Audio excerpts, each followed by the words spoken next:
Мы на железной дороге, например, реализацию крупных проектов сделали через цифровой тенге, который Национальный банк регулирует.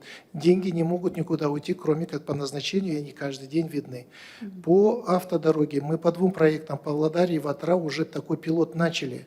И мы первую разницу, например, по ценам, по этим, мы сразу видим, например, как это регулируется. Мы все автодороги будем делать через цифровое тенге. То есть Нацбанк, там, если они позволят там, другим видеть, все, то есть эти деньги не смогут идти, там, например, условно на какую-то там компанию, которая не относится к этому. Условно деньги на счет не получаете. И ваше все движение денег, например, от каждого контрагента к другому, это Нацбанк будет видеть, и она будет совместно с КГД это все отслеживаться. То есть только тем, кто участвует. Вы посмотрите, это большая программа «Цифровое тенге».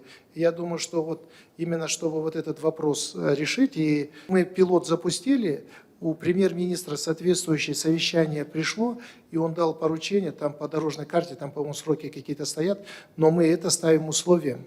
То есть строительство должно быть через цифровые тенге. Это прозрачность стопроцентная, без возможности оплатить куда-то.